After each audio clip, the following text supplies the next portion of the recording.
All right, welcome and thank you for joining us for another Twitter Space. Today is July 19th, 2022, and this is episode 13 of the ledgerscale Internet Value Open Forum. Ledgerscale was founded with two goals in mind. One, we want to provide educational services to not only our community of the XRP community, but to the entire digital asset community.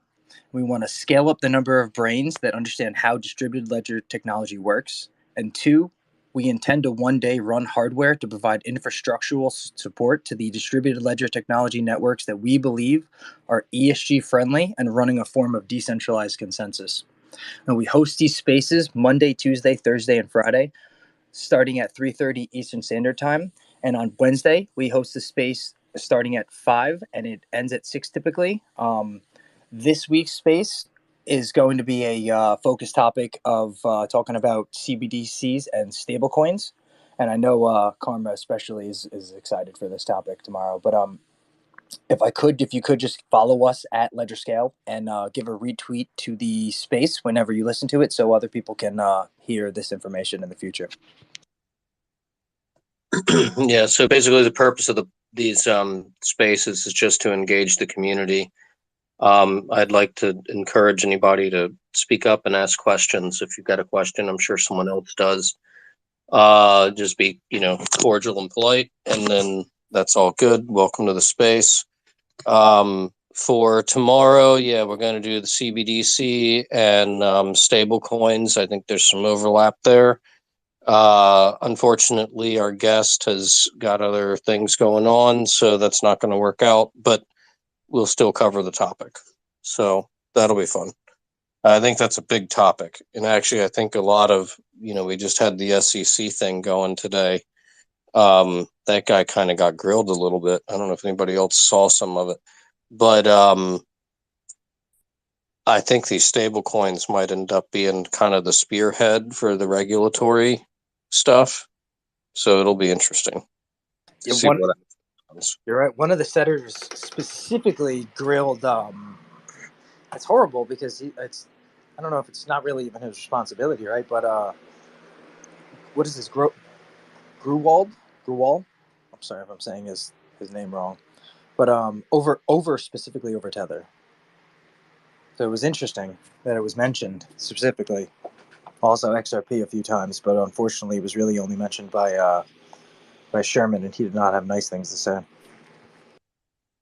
Yeah, the only part I saw, I didn't see the whole thing, but I caught bits of it. And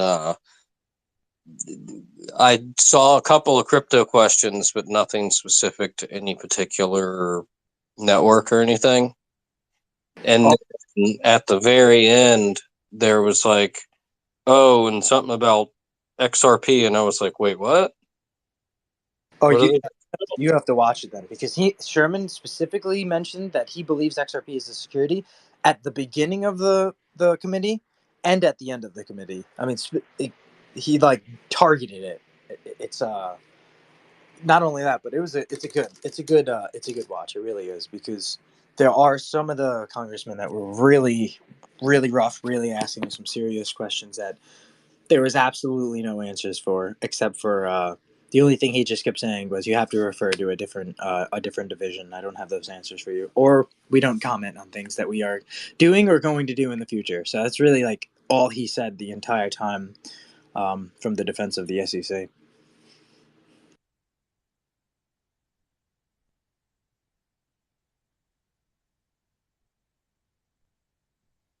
It's just interesting for things to go out on that. Like, literally the last thing the guy was like, something about XRP, blah, blah, blah. And then, okay, that's the end of it. Bye. Tom Emmer himself actually he kind of made a threatening remark, that they're gonna seek justice over this, over everything that's going on, so right, with the within the SEC. Yeah, but you might have to wait until midterms for that to happen because I mean the hearing was cool, but for me, I'm just under the mindset that until I see some sort of action come down, I'm midterms. We'll hear maybe Congress does something, but until then, I guess I'll just wait. Me and Sherman is an idiot. Just wanted to put that out there, but yeah. I completely agree. Yeah, and I completely agree on both things. I don't think we're going to see anything coming soon, from Congress, especially because, like you said, there are elections coming, and unfortunately, politicians just do whatever is in their best favor to stay in office, typically. So, no moves will probably be made. I'm sort of the mindset that nothing till maybe, let's be optimistic and say first half of next year. Yeah, I can agree with that, but I think there might be it's possible, a Ripple SEC settlement may be coming down um before then, depending on how this email situation, how it resolves itself. So, but yeah, I agree with you on that. I had a guy that I haven't talked to. He's been in the mortgage business for decades. Call me today about this. And he was kind of like, "Hey, how you doing, man? Like, what's up with you these days?" This kind of thing too. But he was like, "Yeah, I heard about this, case the other day." And I was like, "Oh yeah," and like, we had a good discussion, and word's spreading around like the SEC doesn't look good, and this isn't from people like he's not a person that's in the crypto markets at all, like not at all, absolutely nothing, never has been, never will be, and yeah, he's calling me about it.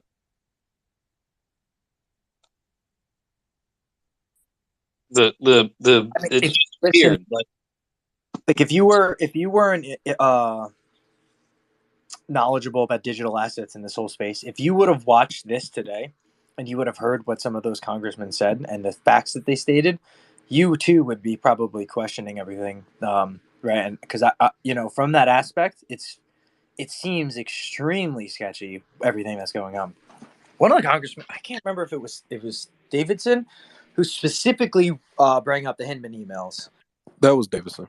It was Davidson, right? Yeah, and so he was pressing them pretty hard on those emails, and their answers were we can't comment on current litigation, and he said what litigation, and he referred to the Ripple court case. So I don't know. I feel kind of like I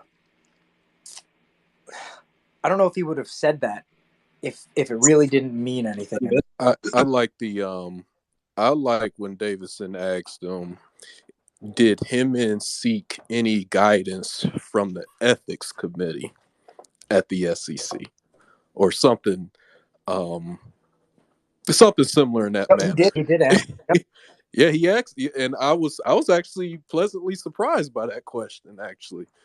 And of course, well, can't talk about that, or you got to talk to the ethics, or you got to talk to this committee, or you got to talk to that. I can't answer it. So, Well, that's yeah, all we're getting. It really felt like half the committee was pressing hard questions, and the other half of the committee was just telling them they're doing a great job and they believe they should get more money. But it's kind of sick to see it in that aspect. But I feel like that's really what I watched. you're right. No, and that's what happened, and of course they're using party lines instead of actually getting down to the facts of the matter. And that's why, for me, I just can't stand politics. It's yeah, I couldn't. Democrat or Republican over right or wrong. So I they just argue. It doesn't matter what they don't. I don't even know that they really care or understand what they're arguing about. They just argue. Um, But I completely missed that part. I didn't see anything about the Hinman emails. So somebody actually asked questions about that. Yep, Warren Davidson. He asked. I thought he probably did the best. Had the best questions out of everyone. I think so too. And like I said, when he asked about the Hinman, then he asked about going to the. Did he go get advice from the ethics committee? And man, I loved that question. I loved it. Yeah, he did pretty good. Well, I mean, obviously everybody knows the answer. The email's already out there in the public. Like where they said you have a full conflict of interest. Well, no, Don't talk to so your his follow up question was because he was pressing them on the emails, like, all right, so if he did talk to his ethics, then why did he do that? And so that's why every response he received, because the answers he was receiving was either I have to refer you to another division, which is not here today, or when he said I can't comment further on it because it has it's having to do with ongoing litigation, which is the Ripple case. He used that Yep, as an that was pretty much the answers he gave. Probably the entire every question he really didn't like. That's the answer he gave. It's sick because do you think they could get every single head of division in there at once? I don't see that as a possibility. I mean, Gensler himself didn't even show up. Oh, he did get called out about that too. I forgot the congressman who called him out, saying, I guess he said something like, "Why isn't I know Gensler's watching. He pretty much should be here." Something like that. That was pretty funny. I agree. He also requested. He said, "I specifically request that Gensler be here in our next meeting." So we'll see if that means anything. Would have been nice if he showed up today, though.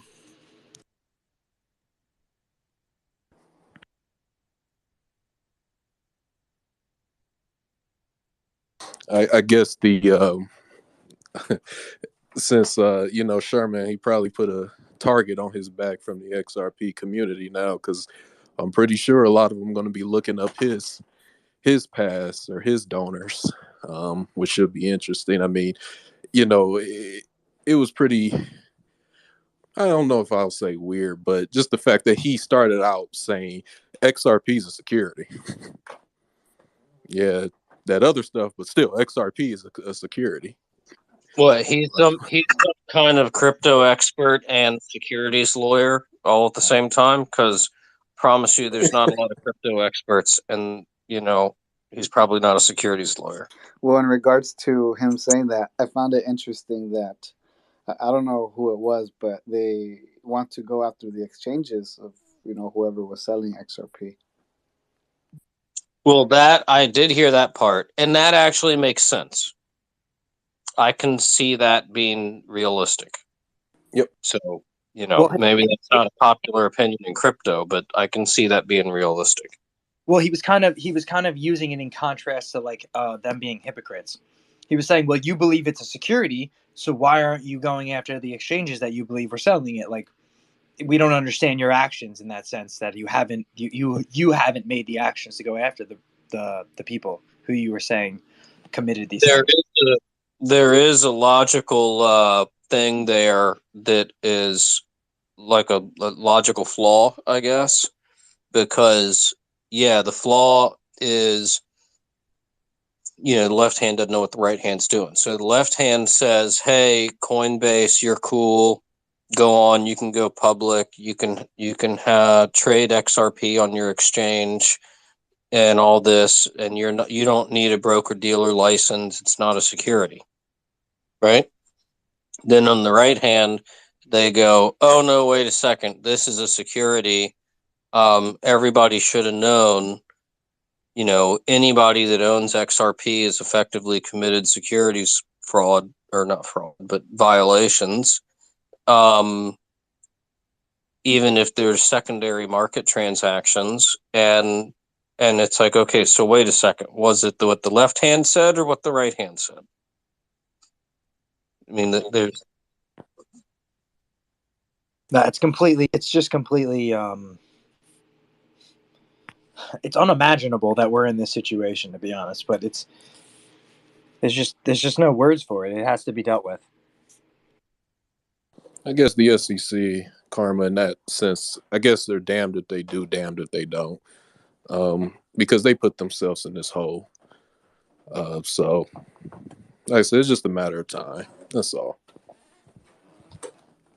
Yeah, Yeah, the sick thing about it is I think Hinman in the end, I think something will happen. I think he will get in trouble, and I think the person who actually put the lawsuit against Ripple and us as XRP holders will probably live a good long life. I don't think anything is going to happen to Clayton. I don't think anything's going to happen to any of these people. Everything's just going to be peachy dory, and they'll be fine, and no big deal. And this is just a bunch of,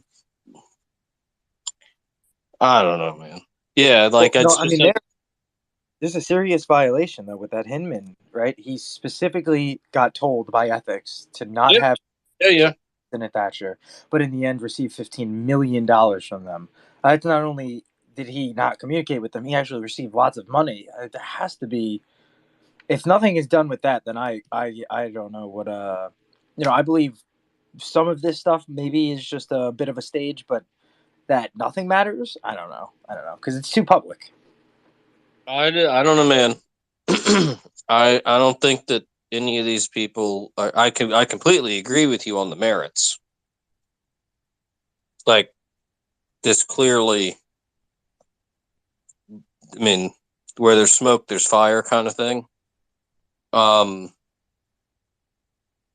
I think that they'll just nothing will happen. I don't know. I hope I'm wrong, but I don't know. I just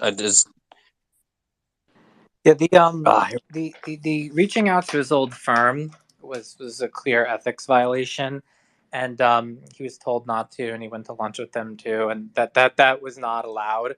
But the 15 million, just to clarify, was arranged ahead of time and filed, with the SEC at the time of his hire, that those were going to be disbursements given to him over the next 3 years for his retirement, and he's also a partner. He was a partner there, so he was still getting partnership distributions as well. So it's not like that was a surprise. Everyone knew about that up front.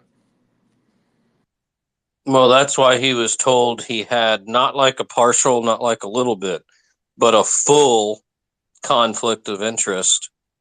That's And correct. Yeah. if it's just retirement, then that's one thing, because if that's predetermined, cool, yeah. right?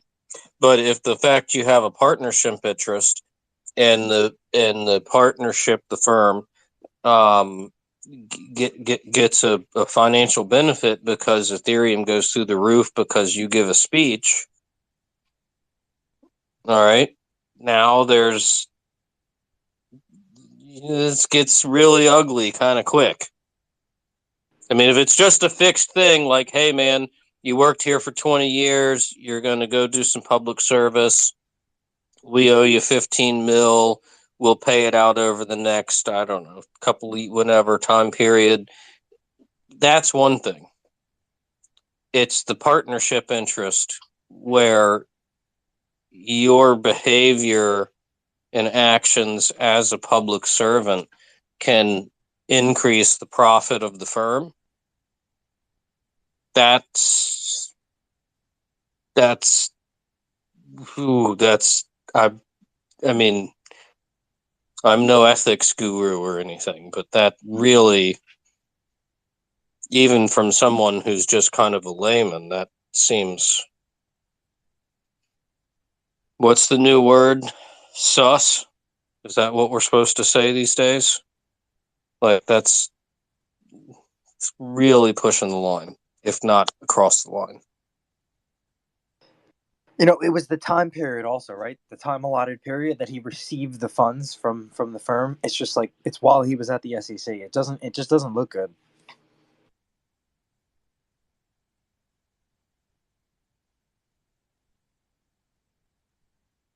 Yeah. Yeah. Well, again, that time period was planned, like when it was going to be received. Yeah, I know, I understand.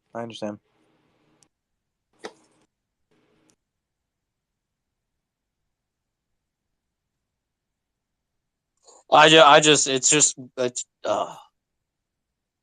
is like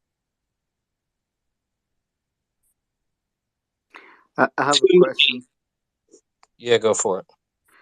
I sort of want to bring up the topics that they brought up about the ESG and how I guess they're sort of not keeping their commitments to their, I guess, investors about what they're going to be doing.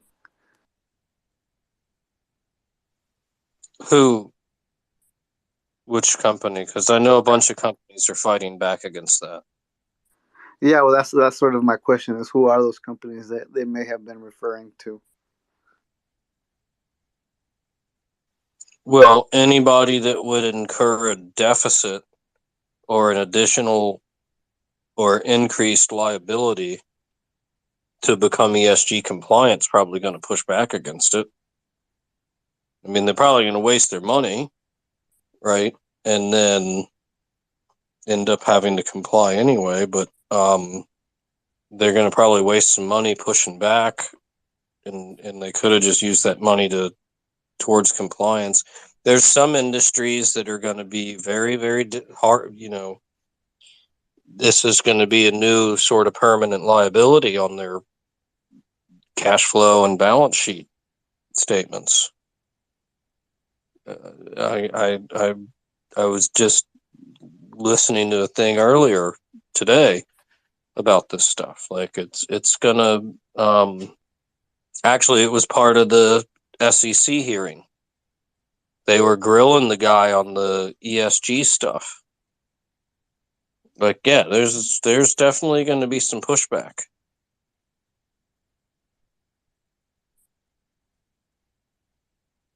But the problem is there's some industries that can handle it, and they can swallow that pill, make some adjustments, get their whatever the rules are, like carbon footprint, or I don't even know how the hell they calculate any of this stuff, to be honest. But get that stuff in line with whatever the rule is, and then fine. There's some industries where that's not going to be possible, and that's like from a physics matter. And so then for those companies, they're going to have to basically buy carbon credits, and then that brings up a whole nother host of issues because of you got to account for that, and that's not done well. But anyhow, some of these other industries, they're just going to have to, this is going to be like a new expense. It's like now you're renting another office. Why? Oh, we got to park a bunch of carbon over there. I mean, it's not a new office, obviously, but I'm just making an analogy. Yeah, it's going to be a situation. I mean, it is a situation already. Did you guys see that tweet up top by that Gene posted?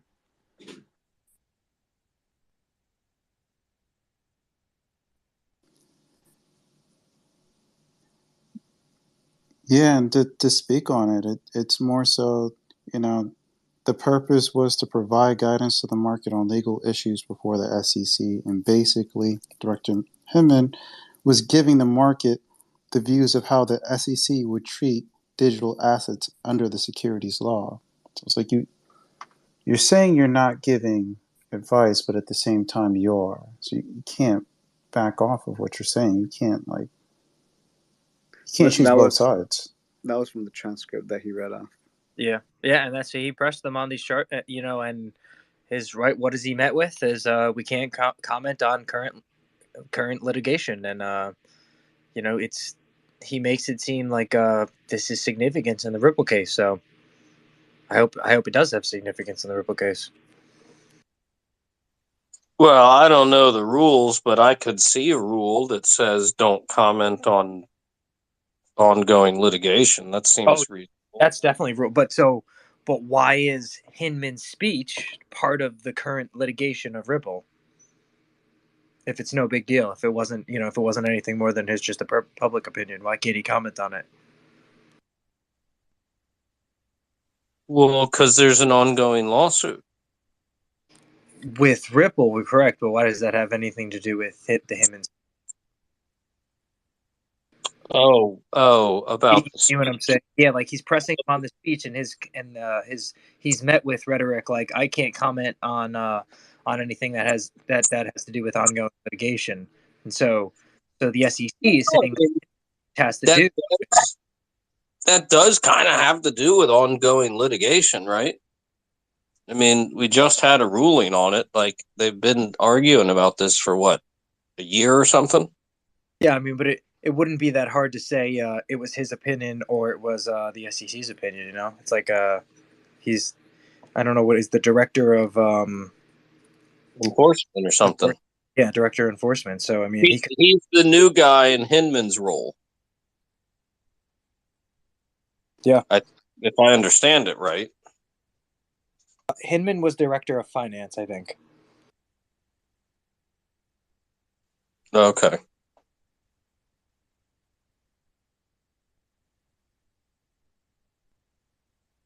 Yeah, I don't know, man. I this whole is whatever. It is what it is. Let them squabble about, and eventually they'll. I think his response made it very clear that it's significant to the case.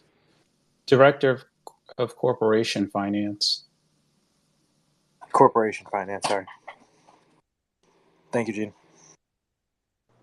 Was Gensler today? I know he wasn't at the hearing, but did he give an interview or release some statements? Because I read earlier three interesting things that he said.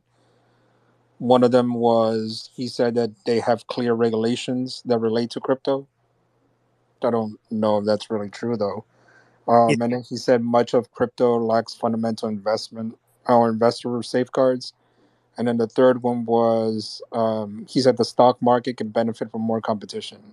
So I was just wondering what you guys think of those three. It's basically the same three things that he's been saying for the last 2 years.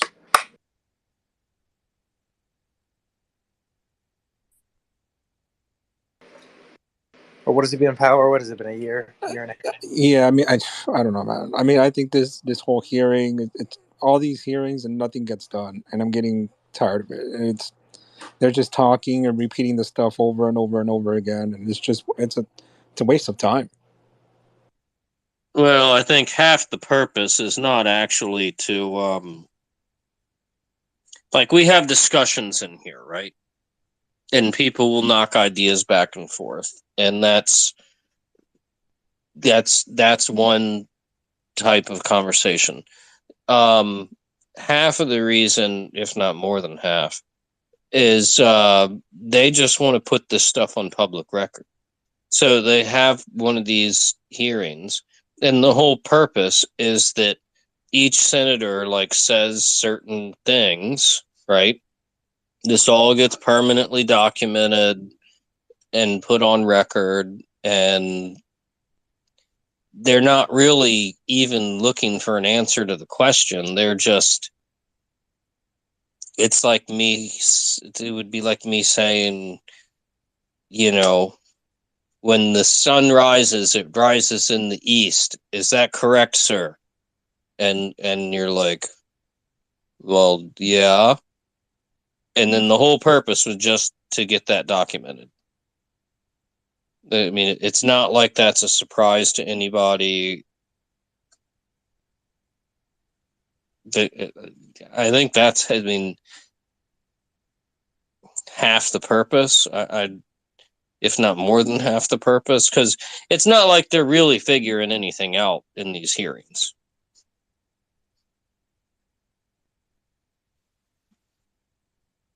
No, you're very right. And I think one senator towards the end, he actually made that comment. And he's like, I hate doing this, but I know we have to do it like for the record and whatever. So yeah, you're right. It's unfortunate that that's the way politics seems to work. There's a small window of them for them to come out with any regulations. I believe it's going to be around the beginning of November, end of October. I think that's the only window they have because then after that it's Thanksgiving and then they have their long break after the New Year or right before the New Year. Well, and you got elections in November, so then you're going to have whatever new people come in and old people go out and whatever, and then that'll be in the middle of the holidays. I think we're talking at the earliest first half of next year before they actually accomplish anything, if they accomplish anything. I'm not convinced they can actually do something, to be quite frank.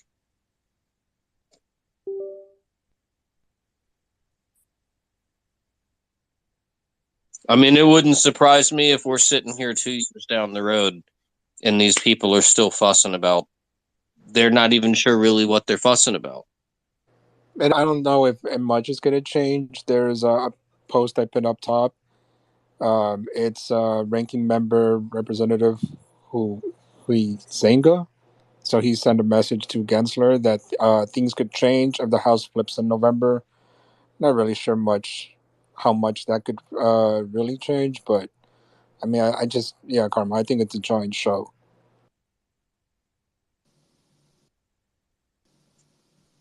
Well, it's a shit show. Yeah, and that's putting it lightly, right? Yeah, it's a bit of a mess. Bit of a mess. Politics, I guess. But yeah, it's Yeah, I like that stuff. I mean, I don't think anybody's really genuinely trying to. It's almost like you get some of these Bitcoin maxis, right? And you start trying. You're like, okay, well, if you're concerned about this cryptography issue or that market mechanics issue or whatever, cool. That's reasonable. It seems like a reasonable concern. I can see how you would be concerned about that. Let's talk about it. And then you start explaining stuff, and they're just like, no. Like, they're not genuinely interested, these politicians or Bitcoin maxis, and both same ilk. They're not genuinely interested in understanding or figuring out or solving the situation. I mean, they're really not. They're interested in pushing whatever agenda they have. And if you start talking sense, then they tell you that sense doesn't make sense. It's like, wait a second. So 1+1 doesn't equal 2 anymore? Like, when did we depart reality? Like, you get to, I mean, especially in the politics stuff. This is why I try not to. It's a waste of time. I mean, why bother with these people that are on that level?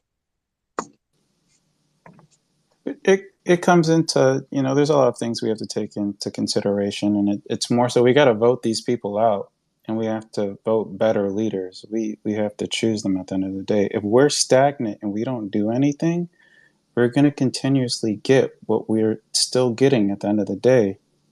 So, for instance, like Erika Rhodes, she'd be a better candidate than, Sherman. I'd rather have her than him. At least she cares about, crypto, financial literacy, and fighting injustice. Like, at least there's still people like that. I agree, John. But I mean, we also have to take in consideration that a lot of these people, once they get in, they get bought out easily by lobbyists. well, the hard part is right, is how do you compete up against the other people who are going against you if they have more value and they can buy the ads and get the news going for you and hand out flyers and all this stuff, and so you have to make promises, and this is the unfortunate engine that comes from the lobbying, is you make promises and then you can't, you don't want to break those promises because those are the people who got you elected in the first place. But something that specifically the FOMO brought up before too on Twitter is this Sherman guy was part of this so-called, it looks like a scam coin or something, and he literally took a donation from the so-called scam coin project. It's one of his donors. That's that's the old guy, right? That asked that all The one exchanges that be the one that investigated. Yeah, he's the one that claimed XRP as a security at the beginning and the end of the committee meeting. See, this is what and what John is saying, is that we need to get new people in. Why is this guy who's like 1,000 years old one of the people that's going to determine the future of this industry? He doesn't even understand it. I bet you anything he doesn't even know how to open a Coinbase account. Yeah, Check his donors. Check his donors, and there's probably J.P. Morgan, Citibank, probably Goldman. yeah, it is. It's a whole, the typical list. I'm sure at one point or another it was JPM. I mean, if he's been around long enough, these people have approached him more than once, and it appears he's been around for at least a little while. Well, this is why we need something like term limits also, because that's the majority of the case with. I think we're going too deep into politics today, but yeah, I will say that. But anyway, if there's anybody who has any questions in the audience, you guys want to change the topics, we don't bring it back to the internet of value, digital assets. Did you guys hear about the founders of 3AC? They got caught in an airport in Dubai. They were trying to board a private plane. Yep. They were trying to get to Switzerland, right? Yep. Yeah. Well, now we're gonna happen with that. So what was? I'm sorry. Say that again. So the founders of 3AC, they were, even their lawyers didn't know where they were after they bolted Singapore. Was it Singapore or Korea, South Korea death? One of those, right? It was Switzerland that they were trying to get to. Even? Oh no, but they escaped, I think Singapore. I think that's where they were based at. Yeah, they were. So they escaped. Yeah, and then their lawyers didn't know where they were. Their lawyers stated that they told the judge that they had no idea where they were. So they got caught today or yesterday in an airport in Dubai, trying to escape Dubai in a private plane.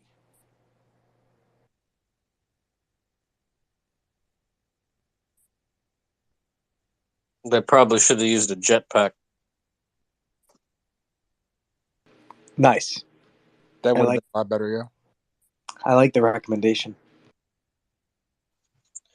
I don't know. I'm not up to speed on all those things. This is one of these things that falls into the category of it doesn't make sense, so I don't pay attention to it.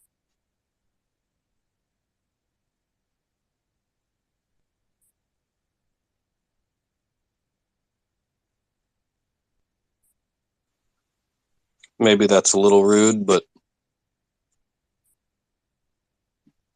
there's a lot of that in crypto.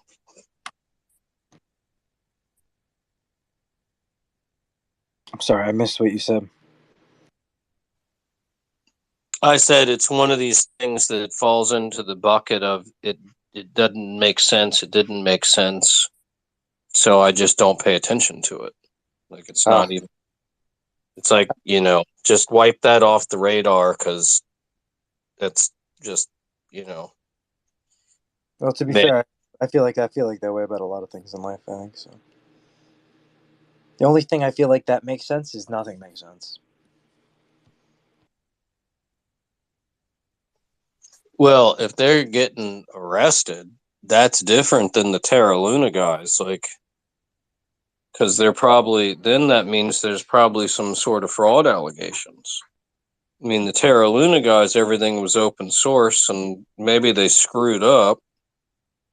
I'm not trying to make excuses for them or anything, but maybe they just made an honest screw up and they weren't smart enough to make sure the financial model was right. Or resilient or balanced, or I don't know what the right word is there, but sound. I don't know. These guys just ran off with a bunch of money. That's a different story. They bought a $50 million yacht using people's funds also. Yeah, I saw that article. Red flag on the play. And not only that, but I promise you, you do not want a $50 million yacht. Like, that's not a cool thing. I mean, you might think it's not cool. You don't want one of those. You just don't. Don't do that. Bad use of funds. I mean, you got to be throwing money in the trash can to be doing that kind of stupid. You don't. I don't know. Yeah, they don't make sense. They're headaches. There's the headaches just compound. You don't want one of those things.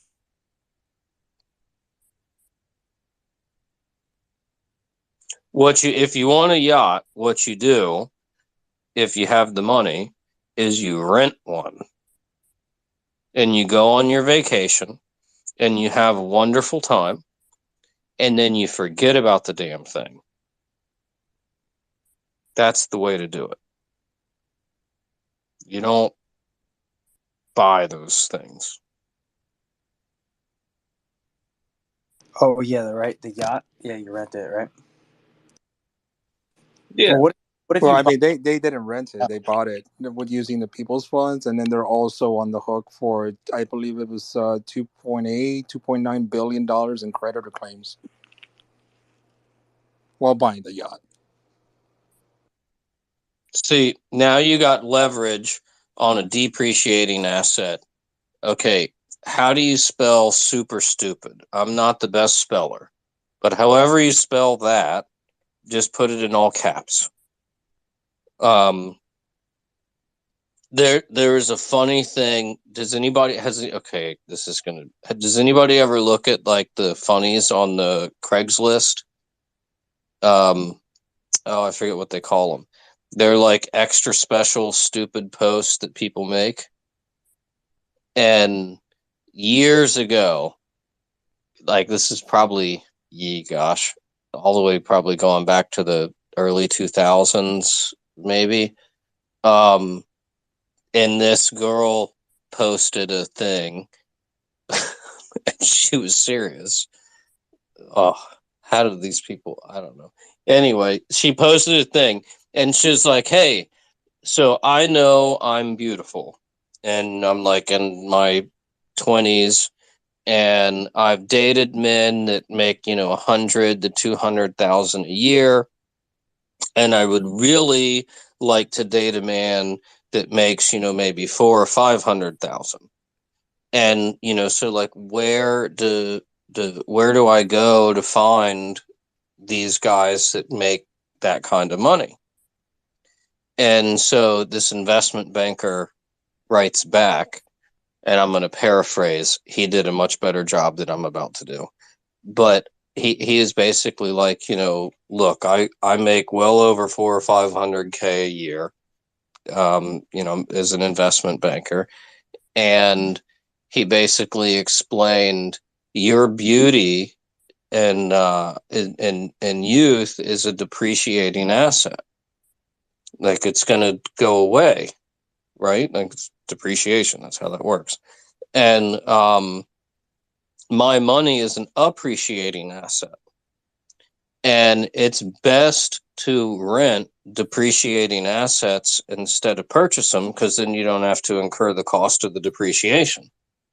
So if you'd like to arrange some sort of rental agreement, give me a call. I mean, but like it's fundamentally sound what he's saying. It was just the way he said it was really funny. I've got a copy of it somewhere. I saved it. It's really funny. The exact way he put it. So I have a question. I just saw a post that says 3AC co-founder Zhu Zhu is on the list of creditors and is seeking $5 million US. Kelly Chen, the wife of fellow co-founder Kyle Davis, is also a creditor and is seeking $65 million. From who?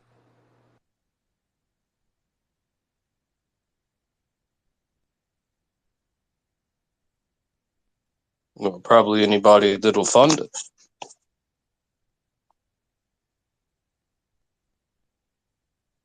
You're doing well when you get to pick and choose between the people that fund what you're working on. It's just a little Side note.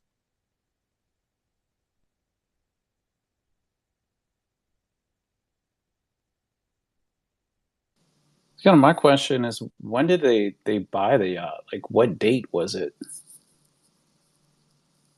Like, where, and the reason why I'm asking is it something where they thought in their mind it was just like, hey, this is a business expense and maybe I can make it a tax deductible, you know, like how businesses will pretty much make their expenses tax deductible, where the taxpayer, you know, the bigger companies will end up, you know, making the little man or everyone Well, else pay for their business expenses and their taxes.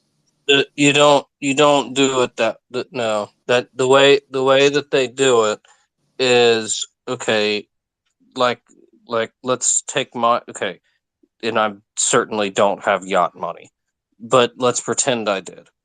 My other company's a LLC, so that falls into the passive income bucket. So then you make a second LLC, and that buys the yacht. So then let's pretend that my company makes $1 million a year in net profit. So then I have the yacht, which is owned under another LLC that loses $1 million a year. Well, so I have no income, right? So I don't have to pay any taxes. That's how they do it. So you have to take it to the it's you don't have the business own the yacht. You well, I mean, I guess you could, but you do it the other way.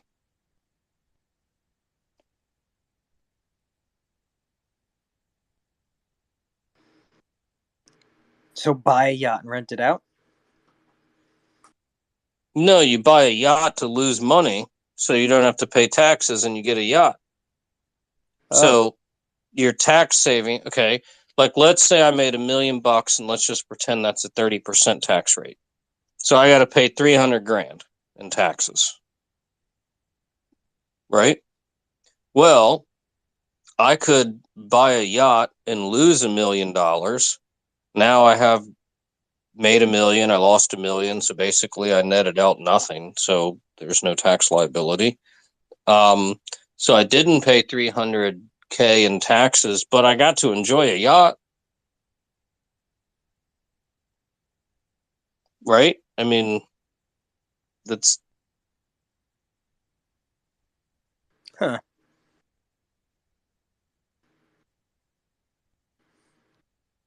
I mean, if you just pay the 300 grand in taxes, you're not going to be on a yacht.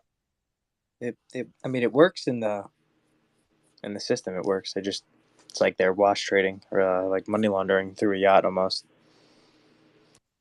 I mean, it's not laundering. There's nothing wrong with any of what I just said. That's all Yeah, no, perfectly legal. legal. No, it's legal. It's legal. Yeah. It's just using it in the confines of what's written to be able to be done. It's just through a yacht though.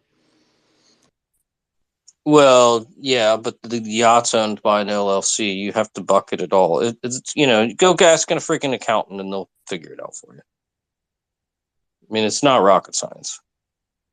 It's literally nothing more than arithmetic and knowing the rules, which I don't know.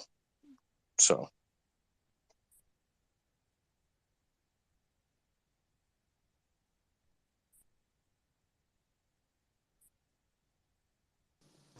Kind of crazy they were managing over $10 billion at one point, just a couple months ago.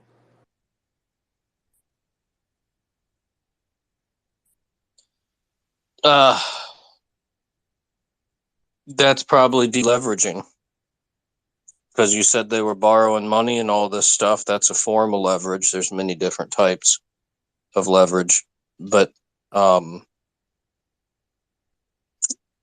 I mean, yeah, sure, had to be. That's usually how these things go down or go unfold or occur.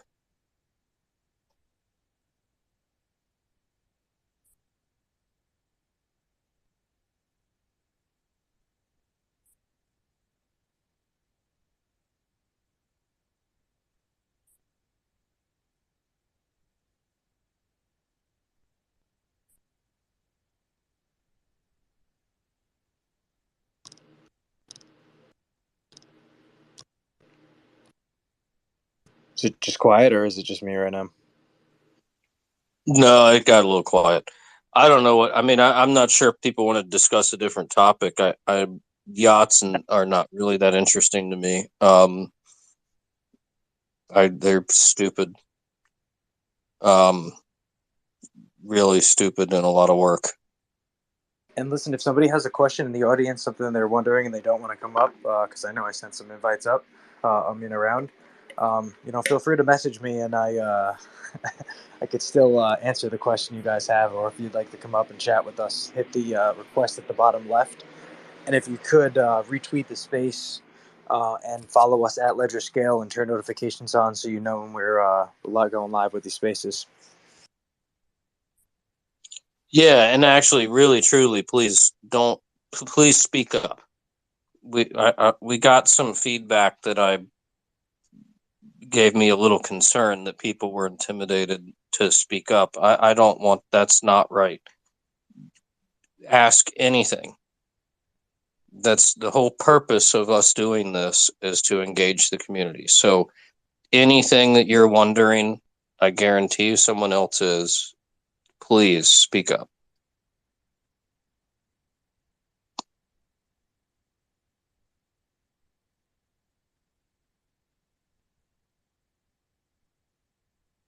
And also, I don't know how. I hope, I don't know. I hope that nobody in here has been intimidating. If people come in here and start barking at people, we try and get rid of them, because I don't think that's conducive to encouraging folks to learn and ask questions. So, yeah.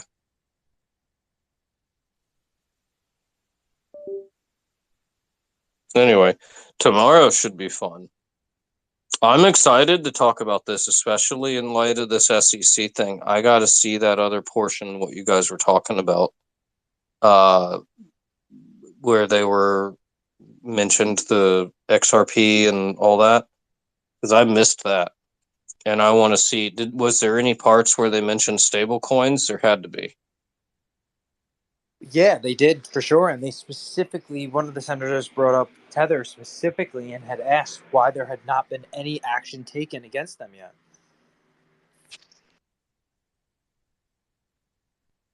His response kind of like just kind of like wish-washy. I don't actually remember what he specifically said. I think the SEC anyway is a little bit stuck between a rock and a hard place on the stable coins, because I think the stable coins are going to ultimately end up falling underneath the get down from there, underneath the banking, get underneath the banking laws.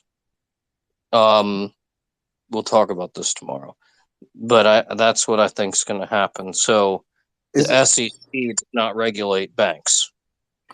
I was just about to say something about along those lines about the U.S. Treasury. So, an official from the U.S. Treasury, I think it was yesterday, it was yesterday.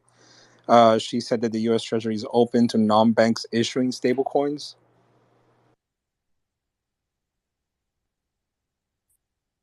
I'm sure with some nuance, like proving that fact 1-to-1, or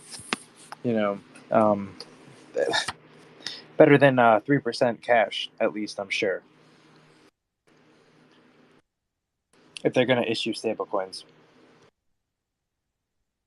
Well, there was one part in the interview that she came out and said, while the Treasury and regulators and the working group want stablecoin issuers to be regulated for safety and soundness, just like regular banks are, she said they shouldn't have to have depository insurance and could be subsidiaries or affiliates of bank holding companies. See, that to me sounds like let's say like a sublease almost. Let's say, okay, let's say you don't have the money to go get like a full money service business license in every state and all the blue sky laws and yada yada and all that stuff. Well, you can go to a company that has all that licensing and you can rent access to that licensing. So what that does is that keeps the existing licensees, right? The people with the with the licenses, with the regulatory compliance and all that stuff. That keeps them in the driver's seat. I don't know if that's exactly the best word, but that keeps them in the game anyway, even though they may not know what the hell's going on with this new like fangled crypto stuff. At least they know what's going on with the licensing stuff, and they can make some money and skim the pockets of these crypto people. Right? Does that make sense? Yeah. Her name is Nellie Lang. She said that it would be Congress that would have to come up with some regulations on stablecoins, and not necessarily the Treasury Department or any other government entity. Well, so Congress could, but because of the Dodd-Frank Act, the U.S. Treasury, through the force of FSOC, if they needed to, Financial Stability Oversight Council, could make their own rules if it became down to it becoming a systemic risk to the financial infrastructure of the United States. And so, if anything of that threat is ever calibrated, they have the full authority to make whatever rules and do whatever is needed because of the Dodd-Frank Act. Hey, can you So it would guys have hear to me? be. So it's either we get something from Congress or we get something from the U.S. Treasury. But it has to be deemed a systemic threat, right? And they have to be able to say that in accordance with this as a threat to the United States, we have to do these actions. Well, she said so. There's a part where she said issuers of the tokens, which designed for stability by being tied to assets such as the dollar, can't be overseen only for the quality of their reserves. They need a new regulatory structure from Congress. Well, the crazy thing, Death, is like, with the FinCEN situation, however many years ago, that was the Treasury. Like, FinCEN is the Treasury. And so it's like we already have a decision from the Treasury. They made definitions way back then.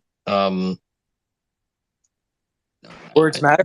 Reference XRP as a digital currency 7 times in the lawsuit. Yeah, I mean, it's just like a conundrum is probably the best I can come up. I mean, it's like a. What's going on? What's up, guys? Thanks for coming to the space today. Yeah, I mean those hearings are. Sorry, go ahead. Who was going to talk? I'm sorry. You heard if you saw all the entire hearing today. Yeah, I watched the whole thing. I usually don't do that just because I think it's all very smoke screeny. But I did watch it today, and you know what? Like if they're that short, they are pretty entertaining. But it's almost like, oh my! If this is the benchmark for how we're trying to regulate digital assets, like I feel like I'm watching a meeting from 3 years ago. Nothing has changed, nothing has shifted. You've got the SEC essentially trying to regulate by enforcement, and you've got Congress and everybody, seemingly not knowing how to regulate effectively for innovation, and it's like the most asinine. It's just really scary because if you look at like what Russia's doing with BRICS, and if you look at what China's doing, we have to be a little bit maybe behind the scenes. We have to be further ahead than we're fucking saying that we are. Because if we aren't, when this digital shift really occurs, I mean, it's going to be really bad. I think we are. I would expect it maybe, and this is kind of my assumption and why I think the XRP / Ripple case is a little bit of a smokescreen. Is they have to have something to benchmark towards in the United States. So I think that probably is going to be this case, and maybe it is kind of that white knight type aspect. Otherwise, we're completely fucked. So I don't know. I don't even know how else to say it in a more friendly way. And I don't like to swear, but it's just the truth, I think. Yeah, Solomon, unfortunately, I agree with you. Like, and I mean, not that I don't want to agree with you, but I agree with most of the stuff you say. But yeah, I mean, either ripples the white knight that's going to take it on the chin, cough up a freaking $100 million, my God, and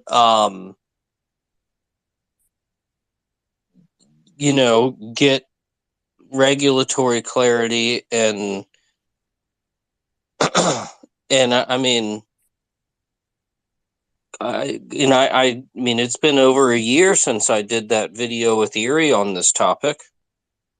This stuff is not like a joke, and I think these other nations are standing up competitive networks. That's not going to stop. That's going to only continue to have to more of that happening. And I don't mean, I'm not like trying to be like an America number one, forever type of thing, but like I do want to have a strong America. I mean, I live here and all this, right? I don't get why we're not acting. I mean, actions speak louder than words, like my grandmother used to say. We don't have a lot of words and we don't have a lot of actions. What's scary is if you look at what's going on in like China and Russia, or at least Russia, the first regulated blockchain platform, I think, wasn't the beginning of June. I think it maybe was like late May. It's all being run by kind of like the deep state of like what's going on in Russia. So like their first regulated blockchain platform is a platform called Atomize. It was like just a very bland announcement. When you go to Atomize website, they are essentially just tokenizing precious metals across the board. But when you dive deeper, you realize that like one of the most wealthy Russian oligarchs, like I think it's like the 9th or 10th richest person in the entire world. That whole Atomized platform is basically operated as a subsidiary of a company called Nornickel. And Nornickel is the world's largest palladium producer, and then one other mineral producer. It's just crazy where it's going. There was an announcement about them again like yesterday. And you look at China, I think we all know what's going on with China with, kind of probably the social. They're trying to use NFTs for data measuring, with their citizens. And we know where that currency aspect goes from CBDCs. And it's like, something's got to give in the States, because once these networks go live and I know that we've been told that BRICS nations aren't going to circumvent SWIFT, but I think that's complete bullshit. That's exactly what they're doing. And it's just a matter of time before they do it. Yeah. I mean, what do you think the term a multipolar world means? It means not everything, the whole world doesn't revolve around the dollar. That's what it means. Which means that these other countries are going to come up with other methods and other networks and currencies and what have you, or currency baskets, or however they want to figure it out. Didn't Janet Yellen yesterday, or I think it, or was it? Yeah, I think it was yesterday. She said she threatened tough U.S. measures against countries abusing economic order. And then if you read her statement, I think it was a direct shot at BRICS. Yeah, I mean, imagine, and I know that there's probably all sorts of red tape that goes into, a shot across the bow like that. But imagine being one of these countries, but being further ahead digitally, and hearing something like that, and just being like, I wonder how we're going to handle this. Not necessarily in the short term, but it's going to, these things don't happen overnight necessarily. But I'll tell you the way I would handle that is I would say, I'm already more digital than you. I can go faster than you. Piss off. And I'm going to do what I'm going to do. And you're not even going to be able to keep up. I mean, I guarantee you at least some percentage of the BRICS or countries are going to do that. I mean, what do you think Russia's doing? And I think there was I saw it a couple days ago, but I was kind of trying to take a break, and maybe somebody else caught it. But I think there's 4 or 5 other countries that are potentially going to be coming into bricks, or at least that are on the docket to maybe come into bricks. If anybody caught that, this was like maybe 2 or 3. It might have been over the weekend. So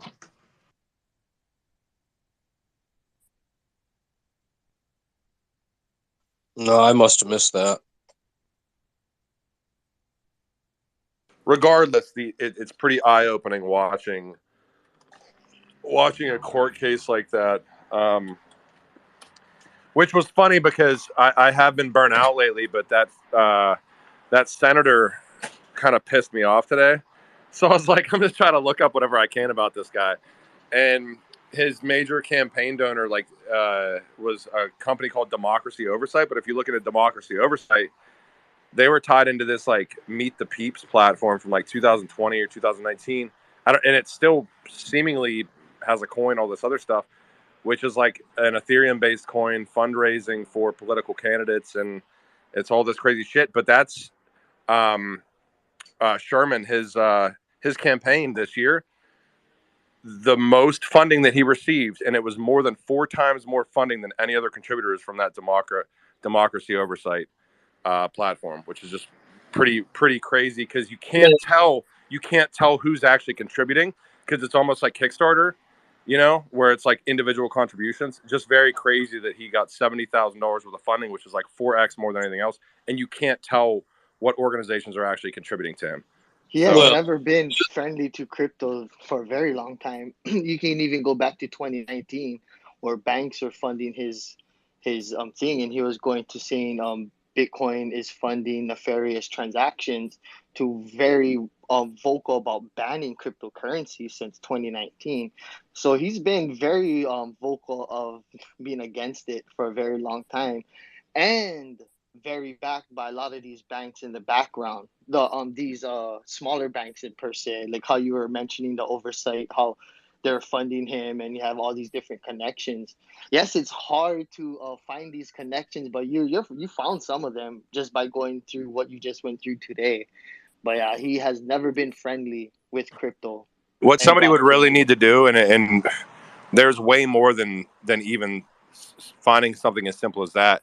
Like all the bills that he's voted for, and seeing what relationships exist within those. I mean, that's really kind of the work, and that would take days, which I just don't have. But I mean, you have to start somewhere and be like, hey, there's probably shit going on behind the scenes, especially, and I know probably a lot of you didn't watch that hearing, but for a congressman that is heading that congressional meeting to act like a 5-year-old and say stuff like that was so just like kind of off.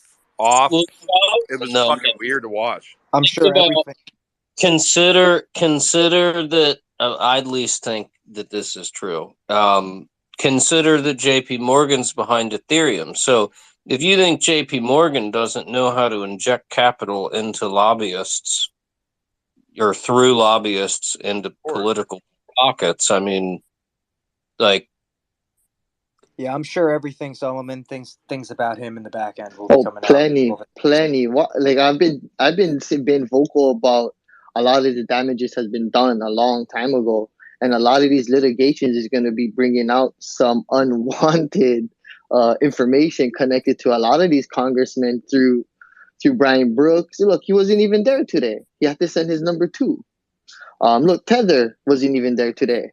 There's going to be a lot of things that's going to be coming out that's going to disrupt this place that a lot of people don't know about. And, like how you said, King, it's hard to follow all this information and all these things if you haven't been following it from the very beginning, because all the information and all this data just gets piled and piled and piled and buried under so much other information. It's hard to decipher, sift through them all, in a sense. The biggest recommendation I would have to anybody in this space, and this is why I don't watch those meetings and stuff that often, because I think that it's a smokescreen anyways.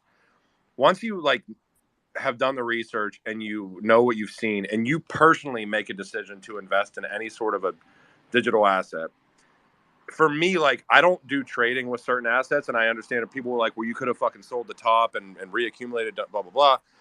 and this is, you know, it's just my personal decision to try to accumulate certain things. And I'm a big fan of that because I think it really kills a lot of your power and a lot of your time to be able to succeed in this space if you get narrowed in too much to one thing or one court case.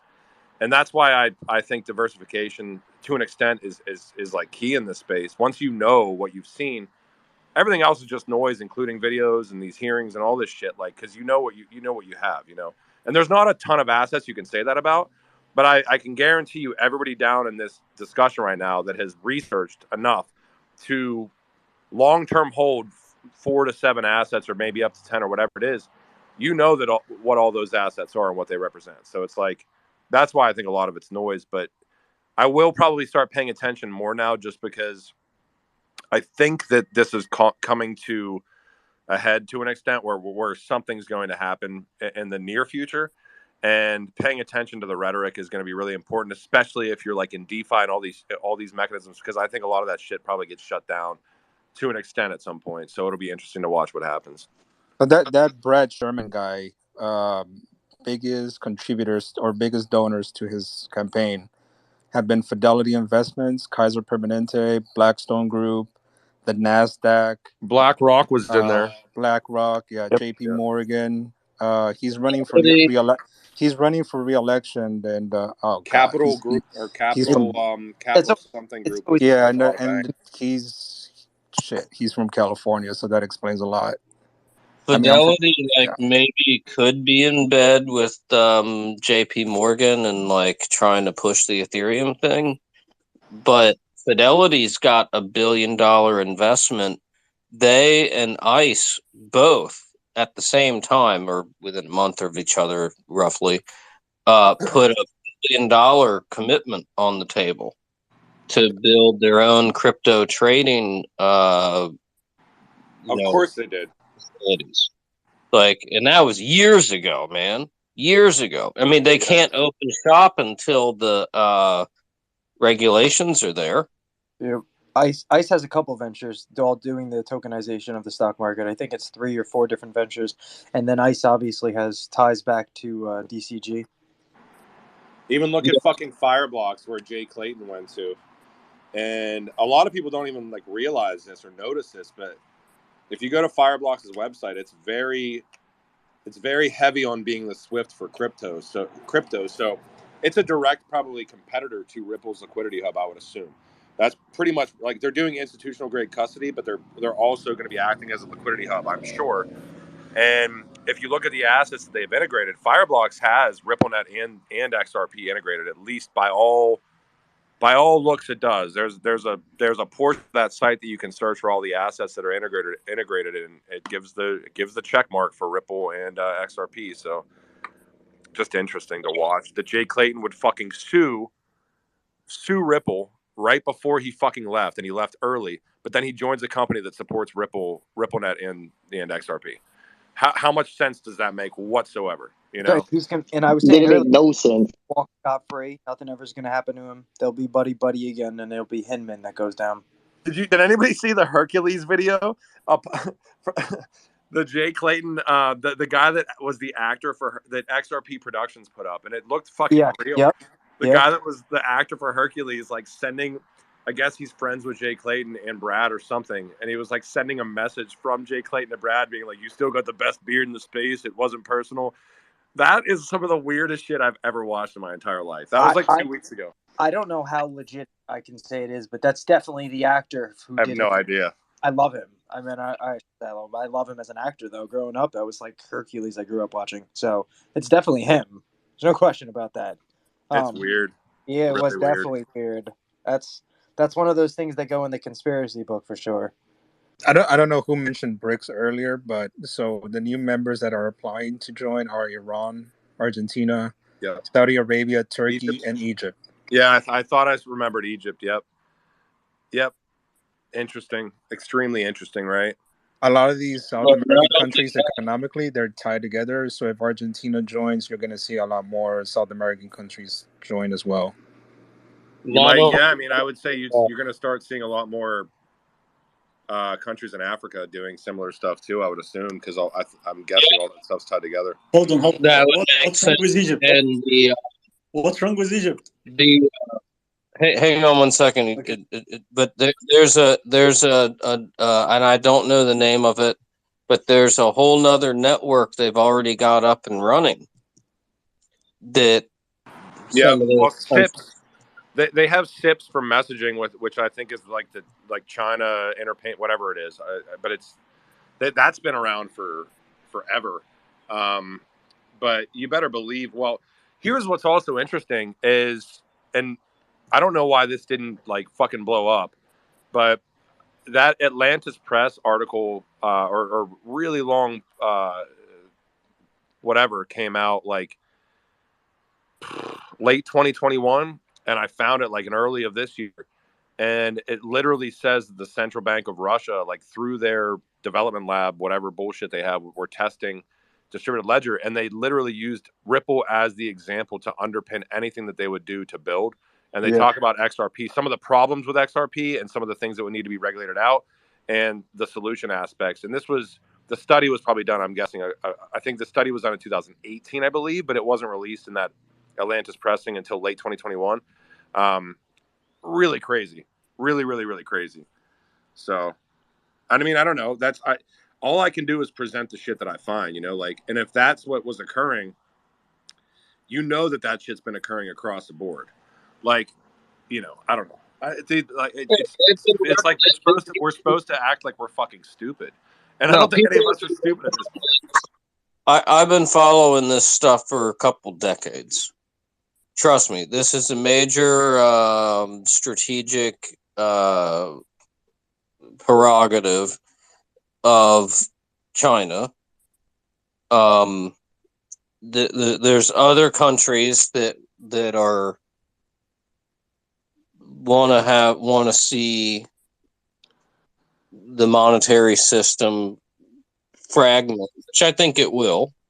I think that's just there's a company in China that put out a patent last year, Karma, called Hangzhou Qiuyan, and they are tied into like the Department of Economy, like the Ministry of Defense, like all the big governmental organizations in China. They are direct partners with, and the whole patent is like, well, it talks about Polkadot, but it talks about Ethereum.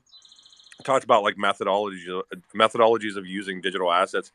Polkadot, Ethereum. It also talks about Hedera Hashgraph with like Gossip Protocol and stuff.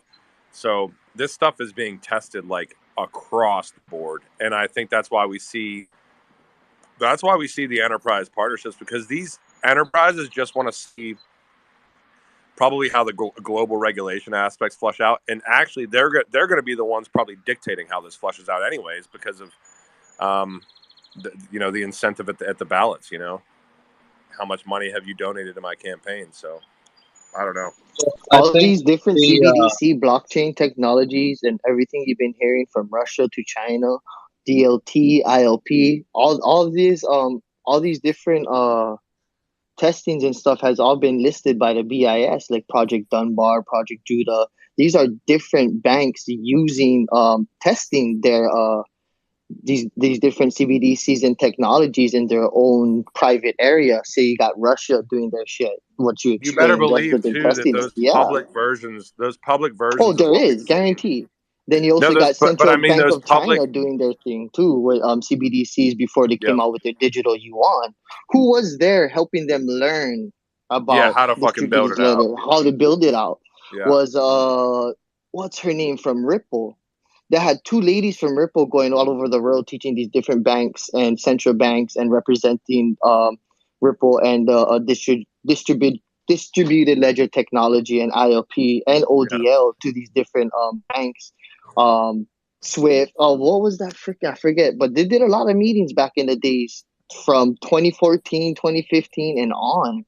And even from before then, when never even have the XRPL Foundation, where you even had to hook up your account through the Ripple.com. They sent you a link when they were giving out free 1,000 XRP around 2013 through this forum called Bitcoin Talk.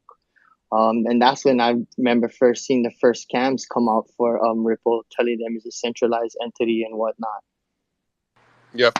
And I think right now what we're seeing is like, if I had to guess, I would guess that these document studies being published aren't exactly what they're seeing internally. Like there's probably all sorts of additional testing and stuff. They're kind of sticking And with the didn't high Brad level Sherman go to data. Harvard? Yeah, Wasn't he he a did. student? Even Harvard has a list and talks about distributed ledger technology and talks about Ripple and XRPL. They I have found something they on have Harvard it. like a month ago. There was a Harvard study Yes, out. they have it. It was a study that they did back in 2018, 2019, and they published it in 2020, but didn't become public view until 2020, later 2021, I believe. I'm not too sure, or later 2020. But it's a very very in depth um public reading. I mean frick, I'm slipping my on my tongue now.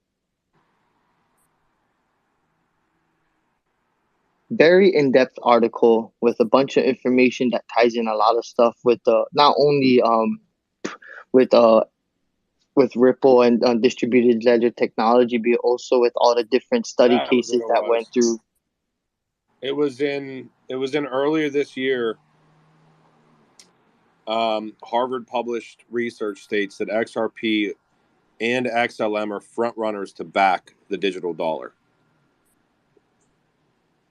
That's what that stated. I I That don't goes think back that. to MIT, and when MIT was when Ripple funded MIT to help back the digital dollar project they were doing. I remember Brian Brooks were speaking about that with USDC at one point before he front runner that and stuff like that before he went to Coinbase. Brian Brooks is all over the place. I was surprised he was not at that hearing, and surprised that Sherman called him out on that too. You know what they tried doing though, and this was years ago. They tried. I think that Ripple almost had its foot in the door for a second there. I think they shot it down because it was really interesting to watch, like what happened. I think it was like 2018 or 2019. If you were here and if paying attention, like the OCC where Brian Brooks led, and this wasn't 2018 or 19 when he led it. They tried to essentially make like non-depository, like fiat-based institutions as being able to hold national bank charters, which could have represented probably, maybe potentially like blockchain companies, things like that. And it just didn't pan out. There was a lot of, I did a real big SPQR Media used to be around back then with like Lee and those guys. And that the first YouTube video I ever did was for those guys. And I did it on deep diving the OCC and kind of everything going on in that. And it was probably late 2018 when that happened. So, and it was real interesting. Go ahead, Kashna. Thank you for raising your hand, man. Glad to see you come up. Yeah, no, it's cool. I got a few minutes here, but I just wanted to ask kind of a real general question to everybody that's got a speaker able to talk. Like, okay, let's assume that the digital dollar does run on the XRP ledger. Let's assume a bunch of banks start signing up to ODL. Like, what are you all's expectations, even in a best case scenario, what that means for XRP? I have no idea, dude. For me personally, I think that it's going to be a mix. Once we start having regulatory clarity, I don't think anybody can really answer that question 100% accurately. So if I think that XRP is going to double all the money in the entire world, no. Do I think that even like looking from a chart, like nobody's charted what utility looks like You in can't. crypto once Hold we on, start having hold on, regulatory King. clarity. The reason why they haven't charted it because you can't chart it. There's no such Well, thing. no. as That's what I'm charting. getting at. If you're asking my actual, just from looking at what we've seen historically, what I think XRP can get to without putting any utility into it, if it has regulatory clarity, probably like $18 to $30. If it, and Karma hates talking about price, but Hold on, that's before you go any further, because I'm really not asking the question as it regards to price, right? So because we don't often talk about how the ledger works and how money actually moves. I'm trying to really get down to like if the digital dollar is running on the XRP ledger, right? Like y'all speculated here, right? What I'm saying is, what impact does that have on XRP as far as from a ledger perspective? Because again, you could tokenize $10 trillion and put it on the ledger until some of those dollars actually buy XRP at some point for some reason, right? It's not participating in price influence. So I'm asking, what is the impact that the digital dollar being on the XRP ledger and ODL flows specifically going up, how does that impact it from a ledger perspective, not So the necessarily use from of price? I think that ODL, Karma, the we've use talked of about this. ODL is using XRP. If you actually look at it, they would not be using ODL Yep. if they're not using XRP. They would just be using 808. distributed I'm ledger aware of that. I wasn't technology. implying that they weren't using it. I don't think It goes to the assumption that they're using it. So yeah, you're right. Yeah, so I would not say the U.S. dollar on the XRP ledger. However, you can tokenize and have the representation of the U.S. on there on the ledger. If it came down to financial institutions and banks, like we're talking about, right, using stable coins or CBDC, they're going to have their own private ledgers, then just use the public ledger as a medium of transferring value between the said parties. So at that point in time, it really just becomes a supply and demand thing, right? If they need to utilize the asset, and if there's multiple financial institutions doing the same thing, then the asset needs to be taken off the market and from one party to the next. Yeah, I think it's being Hold on, set hold up. on, hold on, King. Hold on, King. Okay. I want to respond to what Deb just said. So when you say that they're going to use the asset if they have a need to use the asset, let's get down to how the asset is actually used if they choose to use it, right?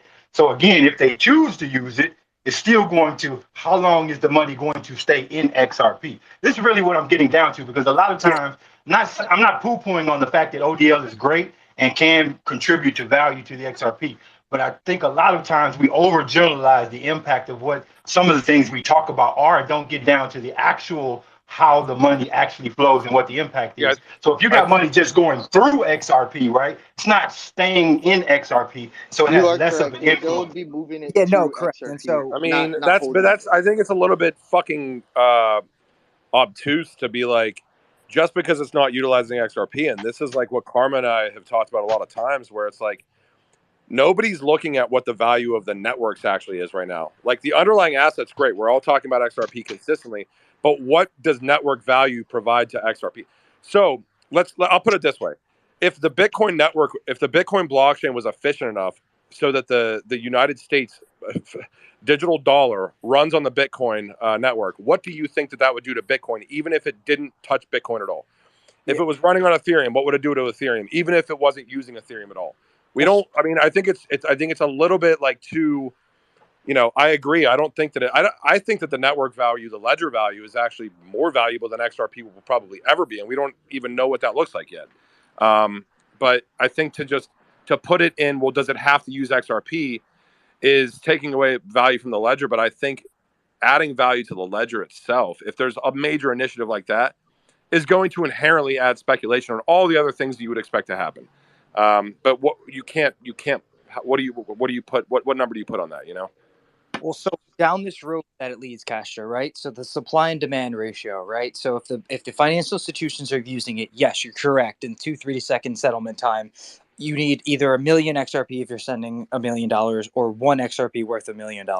Now, if there are a supply right issue where the demand goes up, it just makes more sense for the price of the asset to be higher so that it can facilitate these payments easier in this setting, right? Now, also a secondary setting to that, if this actually was to happen, right, where the XRP ledger was being used by a median of all these different financial institutions of the world, the ledger itself and the token are very, very important in that aspect, right? It's the same sense of something that you own that is very important to you, right? If everybody shares that same kind of concept and ideal, that's where I think most of the derived value would, from a token aspect, would probably be derived if from a financial institutional standpoint. Correct, correct. Well, But here's what I'm really getting at though, because I'm not really asking about the price and how it can impact the price, but I want people to just understand the flow, right? So at the end of the day, even ODL being adopted by these institutions, right? There's still a risk factor that no one ever talks about, and this is what I'm really trying to drill down on because again, yeah, the supply and demand issue can play some role in it, but again, you're still settling these in 3 to 5 seconds, and so you you have to take that into consideration. But the friction point that still exists for ODL to grow and for all this to work is somebody has to be holding the local capital to buy the incoming XRP, and no one ever talks about that part of the flow. So again, we can scale ODL up 10x, 100x, right? But my question is, are we taking into consideration that for it to be used that way, somebody has still got to be holding the local fiat in these jurisdictions? And if you understand holding the local fiat, that means risk, because in these exotic corridors, those currencies are volatile, right? So what I'm asking is, has anybody ever given consideration to that aspect of the currency flow? Yeah. So in this actually something that's like significant to the XRP ledger. So what, obviously we know notional trust, right, which are bank accounts that are held all over the world by financial institutions like the. Don't they pathfind towards the best liquidity corridor? Yes. Can't you pathfind towards the best liquidity possible in these Yeah. corridors? You can That's what they pathfind to it, King, pathfind but to. again, somebody has to be holding the fiat, right? So, And that, so what this would allow to be done is that the actual sovereign country, right? So, like, say you're making a transaction with Iran, right? Iran doesn't really have to worry about it as much because they're holding their own local sovereign dollar, and so all of the establishments in their own right database, their own banking system would all be running over the same pretext. So it's not as much of a an issue in the sense of like if they're holding U.S. dollars or if you have Thailand, right, and there's U.S. dollars in Thailand, right, it's much different if they just have to hold the buy. I think it is the Taiwanese dollar. I'm sorry if I said that wrong. It's much less of a risk factor for them. So it's more. Imagine, just I do think it's like kind of comical though, like because we know how much that this space really is going to bank the unbanked and things like that, and which is great in the short term, but a little bit scarier in the long term when we're all tied into the same system. But like, imagine how skeptical people, I don't know, like anybody from a different country, like if you guys are down there listening where like maybe the national fiat is a little bit more volatile, I'd love for people to come up because I'm curious, like in the States, like when I tell somebody about digital assets or crypto, all they really know is like Bitcoin, maybe Ethereum and everything else. They're like, how's that doing? To be able to tell people like, hey, you're going to use this service, but maybe they don't even know they're using the service. I'll So tell you that's even good that you get that far, Solomon. I usually say blockchain and they say block what, and I say no blockchain and they say chain of what, and I'm like, never mind. I'm sorry. I was asked a month and a half ago how my crypto mining was doing by my mom's mom, and I was like, what are you talking about? And she's like, well, when you go and buy crypto, you're mining it, right? And I'm like, no, I don't mind, but, and I've been telling her for 5 years to buy crypto. I'm like, hey, when Bitcoin goes down below 25, 26K, start looking at different cryptos, and seeing if you can get involved, and never took my advice. So it is what it is. Ain't it wild how still unknown this space is, even though this space has been around for a while, and it did get mass adopted over the years. More and more people got into it, but it's to me it's just still wild because I get the same talks too, King, with random people, just like you, Death. I get people that come up to me and I talk about crypto. They're like, "What?" And I get people that I talk to for a very long time that I've been helping out with their stocks, still don't know about crypto too much. I'm like, you serious? You're in the fucking markets and you don't know about crypto? What are you doing? And that comes being tunnel vision. When you're too tunnel vision into one thing, you miss the rest that's out there that's blocking you. There's so much. They don't Like, have, these governments yeah, don't have any way to pivot at this point in time though. Like the financial ecosystem of the world, I don't even necessarily think has any point of sustainability to pivot to at this point in time. So they're trying, and this is my crazy, and I don't get tinfoil hatty, but I have been paying attention. At least I hope I have. I think they're trying to orchestrate, um, it's an orchestrated collapse of the traditional system to interoperate with a new system, and they just have to make sure that they do that in the that's best not way. tinfoil hat, bro. That's facts. What's If happening? if anybody has been following this space within the past 2-3 years, they'll see how messed up the system is Yeah, and how and messed up our financial system is. Period. well, to be You know. fair, to even back you up from a historical standpoint, it's kind of like same shit, different decade, right? It's like the same thing Exactly. has rotated over the course of the last 3,000 years, at least historically written down, every like 100 to 200 years. I think though this, and you said it the other day too, Solomon. I think you repeated it. like I think though this change of financial structure in the international system is going to cause a new era of globalization, which will, I think, come from a Cambrian explosion of technology, which will hopefully allow our species to become a multiplanetary species and have all of these different types of markets and industries that we don't even think about today possibly existing. I think you said it first, the Cambrian explosion thing.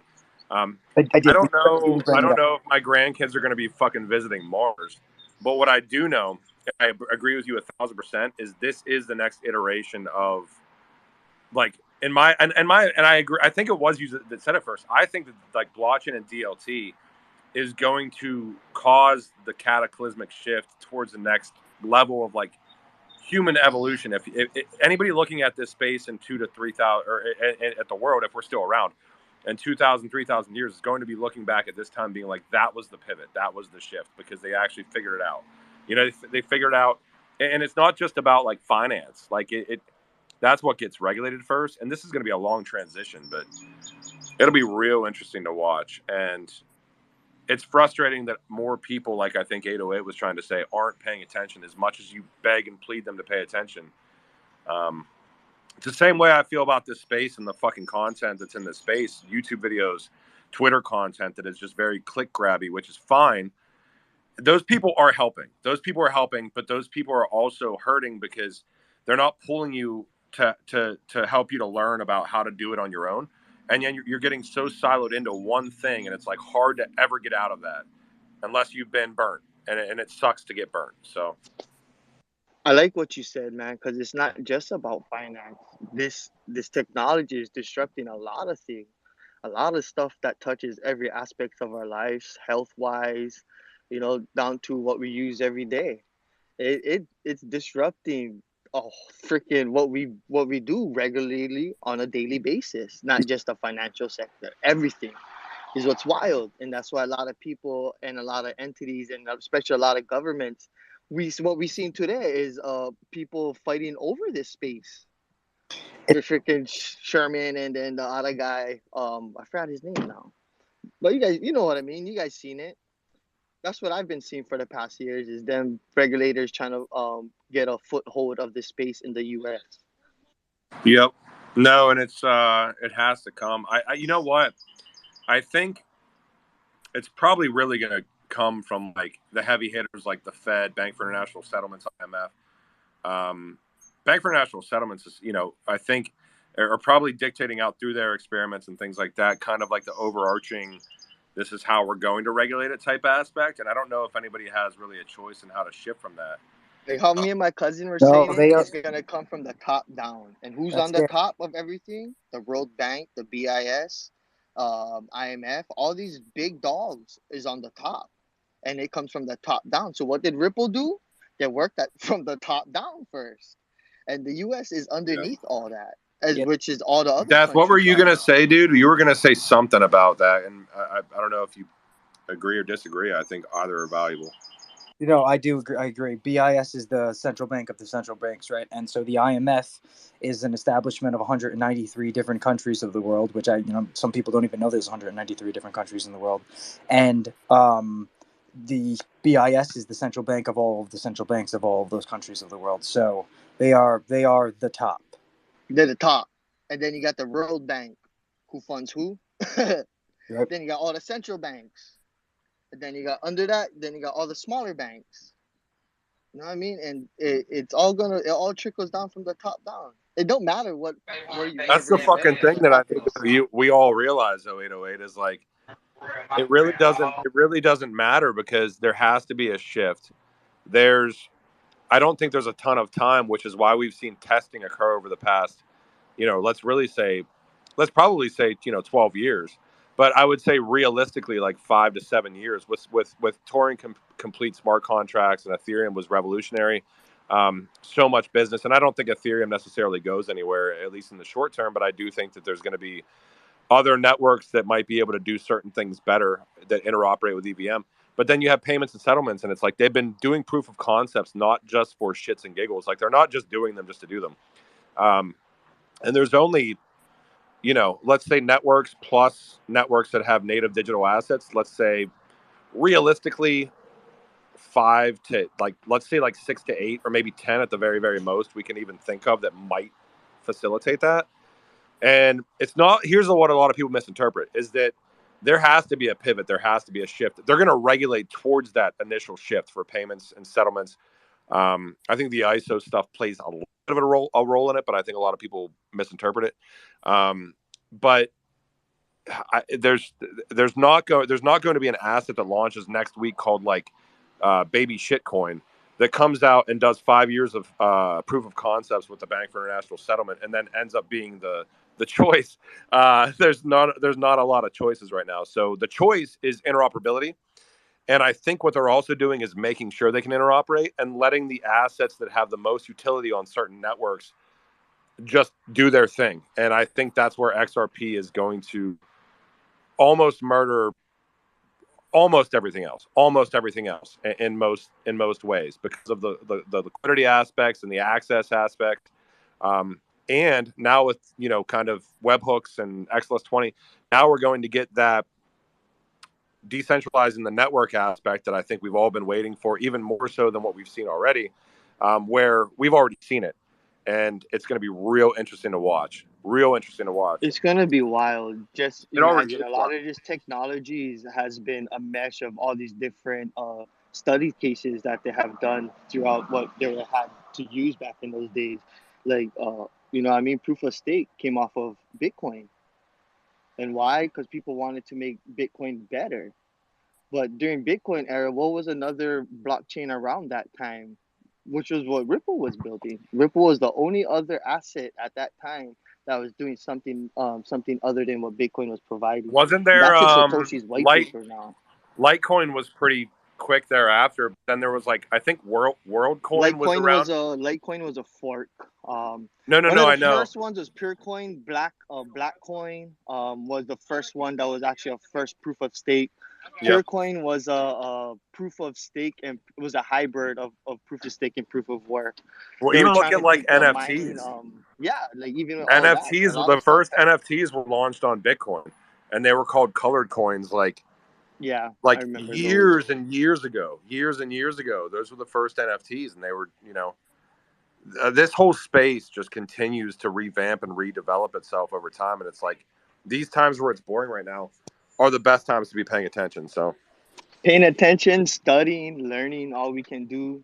You know, doing research, not just doing research, learning how to do TA, learning to understand the market flows, taxes, learn about how you can do your taxes, your LLC. Shit, we can be LLCs without even holding companies to protect ourselves. Even learning how to protect your keys. Some people, man, I've just been seeing a lot of people making major mistakes lately. You know, it's like there's so much we can do at these times, but people is focused on things that they shouldn't be focused on too much. But it's glad to see more people coming up and talking and just voicing their opinions. Even like the people down there in the crowd, man, don't be afraid to come up and speak, share your thoughts. You know, who knows what you guys got to share from your guys' perspective could teach us. Yeah, you know, I'm gonna voice that out too because I understand how karma guys feel and all that and whatnot, and having everybody have a voice. Yeah, most of the time I learn everything. You know, I take information. I learn a lot of stuff from the people that come up. It gives me different thoughts, different avenues to take my thoughts. XRP Zone, welcome up.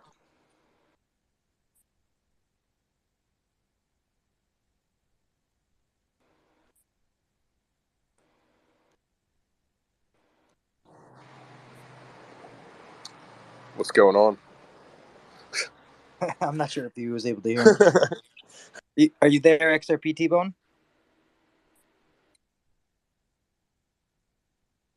All right. Yeah, sorry, I'm here. I didn't know I clicked anything, but since I'm up, welcome up. Thanks, buddy. Just a quick question for you guys. Like, I constantly hear the financial system is going to go broke or going to have to convert to something new.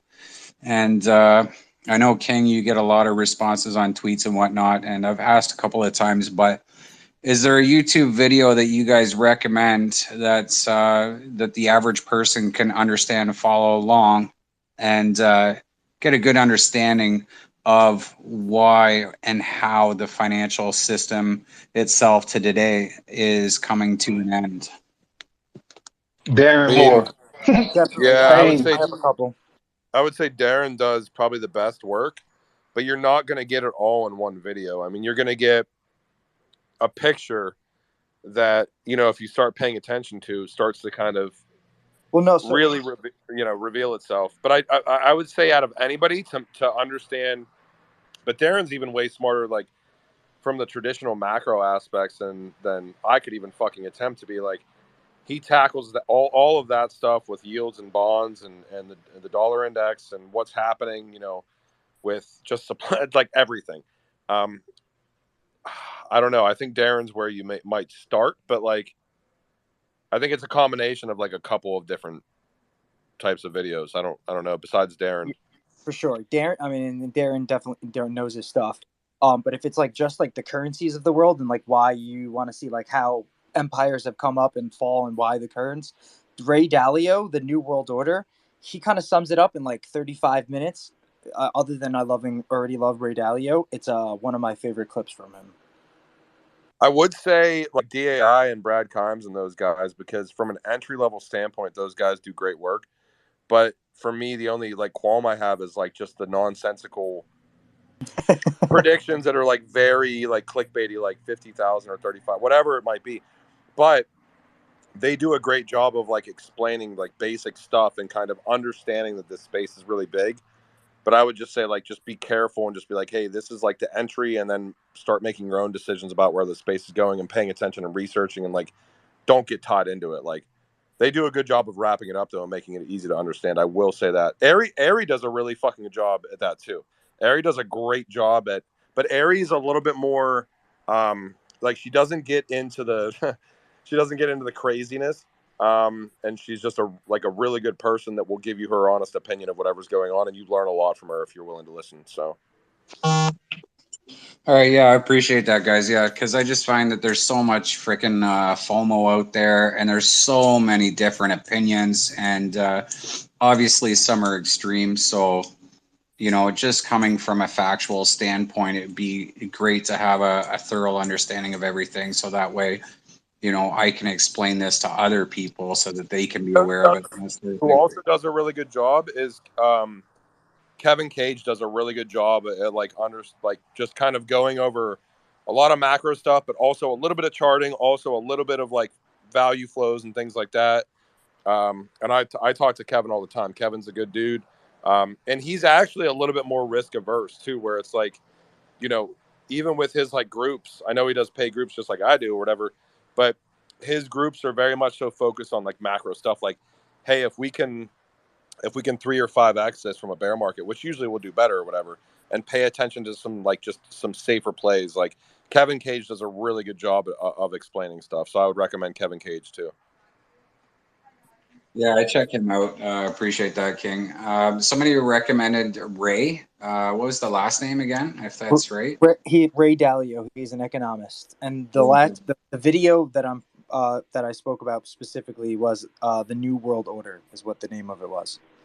Okay, appreciate it. I'll check that out. And now, is it based more on facts than opinion, or how do you find that? It's 100% all factual. So he is an economist. That's what he's also a large hedge fund owner, I think.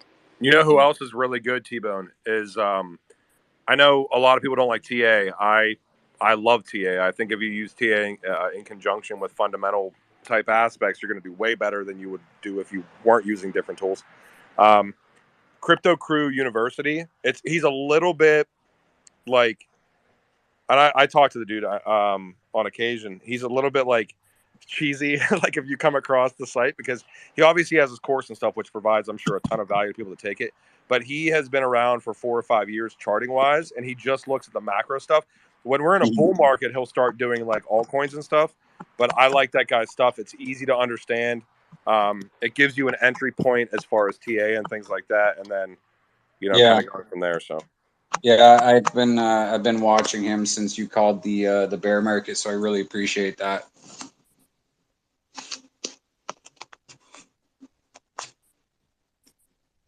And there's a really good site, T-Bone, too. And I think you got kicked, or you're still down there. Go into, from like just a high level market standpoint or whatever, or at least the longest data for the highest liquidity asset, which is Bitcoin still. There's a site called lookintobitcoin.com. Lookintobitcoin.com has like tons of different indicators that you don't even have to know how to chart. You can just look at where the market's at, or where it's been for 12 years or whatever, 13 years, whatever it is. And there's a lot of resources and tools on there that would help like new people. So, and these are easy things to use. So yeah. Look into bitcoin.com. Yep. It's lookintobitcoin.com. Yep. Okay. Well, I'll check that out. Yep.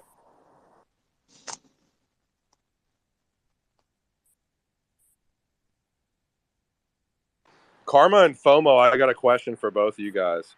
Because I know FOMO, you posted, I was kind of burnt out this weekend, but like it was like 2 days ago you were posting, I think it was ODL flows. And I think Karma, you responded to it. Can you guys go over that a little bit? I am sorry. I was reading messages. What'd you say, Solomon? No, I asked FOMO and Karma to, I think FOMO posted ODL flows, like an image of ODL flows from like, maybe it was Saturday or Sunday or something like that.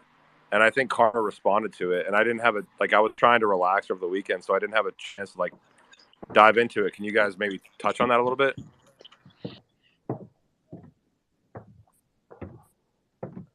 This FOMO. Oh, yeah, FOMO, you are there. Your microphone's open, buddy, but we can't hear you.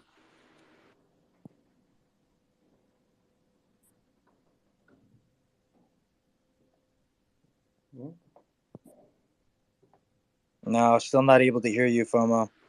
Can you hear me now? You're not? Oh, there we go. Yeah, you're good now. Yeah. Got some life. Yep.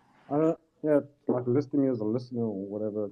Still, like putting the button. Anyhow, so can you just? I can't remember what post that was. Could give me some more detail on which one, because I posted it. Oh yeah, you posted all the detail I can give you because I saw it a couple of days ago. Was like you posted the eyeballs emoji with like it looked like it could have been a bunch of ODL flows that were like similar in transaction amounts, and I saw Karma post underneath it. Yeah, so that was Binance to FTX. It was just a bunch of big liquidity that was actually going from Binance to the FTX exchange, and there were bunches of, I think, 10 million a pop, and there were probably about 10 of them, right? They went through in like a batch.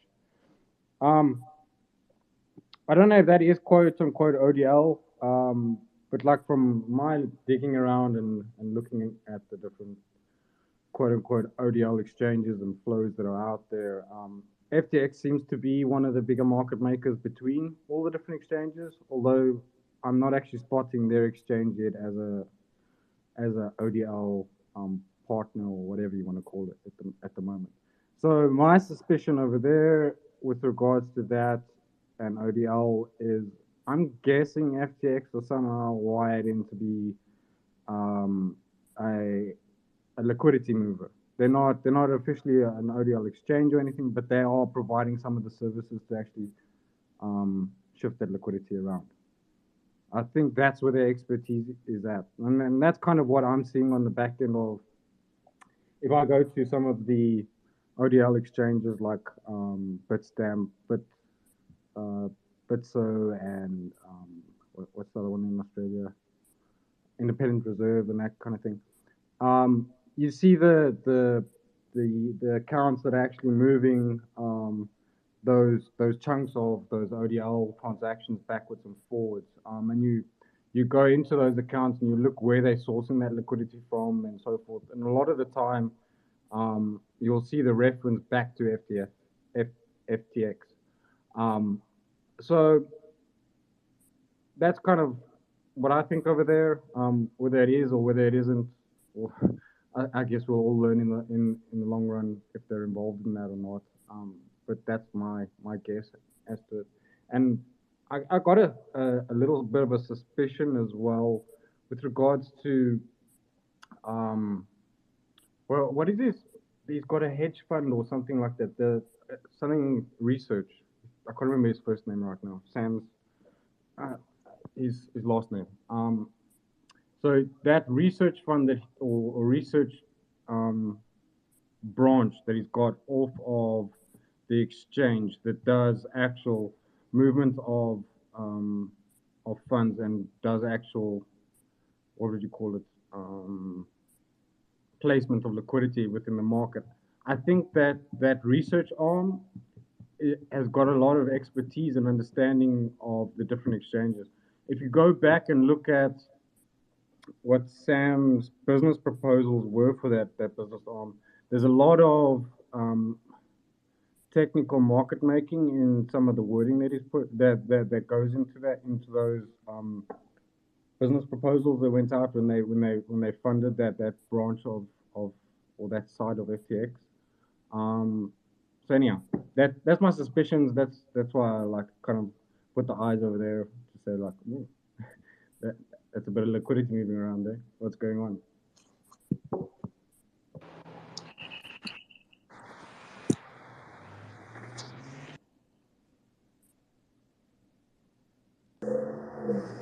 I wonder what Karma's doing right now. Death. What do you think Karma's doing right now? I thought he would be on the other end of the phone, but maybe not. Karma, you there? Yeah, we're coming right on that 5:30 mark. Twitter has been messing up. Yeah, I know. I've been trying to invite this one guy up for like the last 5-10 minutes, and it just will not let him up.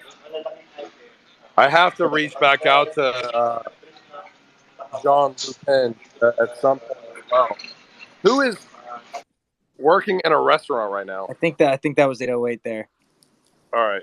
Yeah, I have to reach back out to you, Jean Lupin, at some point in time, dude. I enjoy our talk around consensus and all these different things. I mean, because you're a much smarter person than I am when it comes to that stuff. So I always like getting as many opinions as I possibly can on anything, you know. So appreciate the FTX love, has man. Anytime. a backstop liquidity provider program where they have to hold at least a 500K of balances on their program and stuff like that. It's pretty, yeah. They've been paying liquidity provider for certain exchanges as well. Yeah, there's like not a lot of people that like when they talk. Sometimes I just kind of listen. And I'm like, what did that even mean? And that's like FOMO and Gene. Sometimes when they talk, I'm just like, wow, this is out of my league. I don't even know what's going on.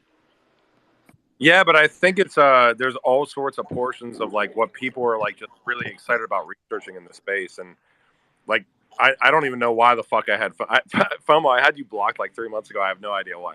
Probably something really stupid, and I apologize for that. But paying attention to people that are like doing due diligence in this space and just finding the niche to like be like, I'm obsessed with it. This is really freaking interesting. And a lot of those people are like trying to help the ecosystem grow as well, which is extremely fascinating. And it's just interesting to me that I think we're going to start to see more iterations of like the XRPL ecosystem and community grow out. And I think there's going to be very legit projects that launch with XLS20. I think when you tie in webhooks to that eventually down the road, it's going to be even more interesting. And when this court case, whatever this smokescreen, in my opinion, is, and I could be wrong, maybe it ends badly, but I just can't see how it would, personally. I think when that ends, it will be very interesting. And I'm sure FOMO's sitting down there like chomping at the bit for like watching ODL volumes for through certain corridors once there's like clarity on something. Will be real freaking cool just to be here in this space and continue contributing. It's really fucking boring right now, but you know, those of us that are still here trying to put in decent work, I have to consistently applaud. And I don't think there's many of us listening, but there's some of us trying to do it, and it's like it's been difficult recently. It's a lot of work, and I don't think any of us would be doing this if we weren't super passionate about this space. So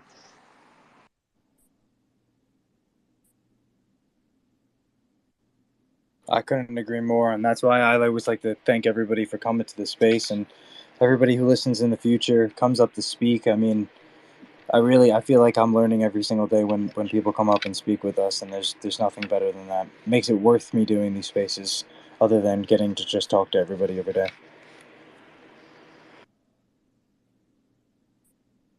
Yo, Karma, are you there?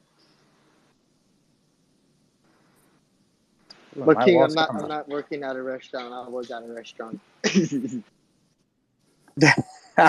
That's pretty I good that know. he knew you were in a restaurant, though. Out of all the Bro, places, you could have been in a bathroom or like, by are you like the ocean watching or me? something, but no.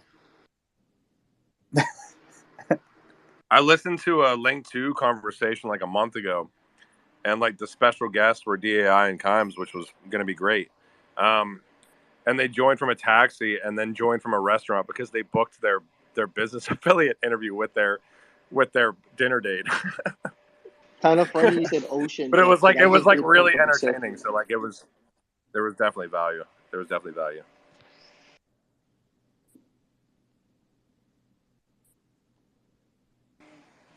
All right. Well, Karma, as always, dude, it's a pleasure to be in these chats. And the Ledger Scale initiative, I think, is going to be really successful. You guys have been, you know what? I will tell you, Death and Karma, I've talked to like blockchain backer. Obviously, has a massive following and stuff like that. You know, I think I might just be kind of an asshole. So I'm an off-putting individual.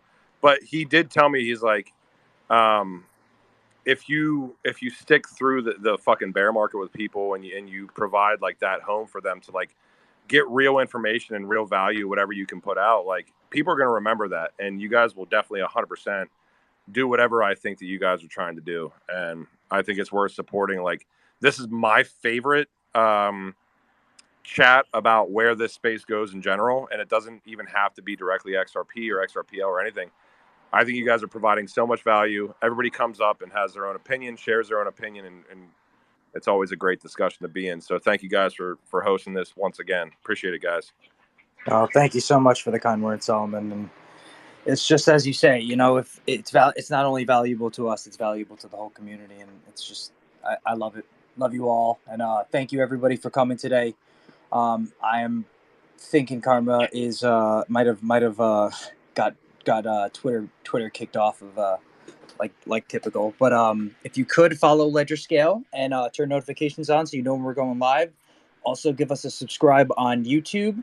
And I will see you all tomorrow, Wednesday, 5 to 6. We're going to do a chat. Solomon, tomorrow's chat is going to be on CBDCs and stablecoins. And although we had a guest from, I think it was Dr. Martin from Uphold, he kind of canceled on us.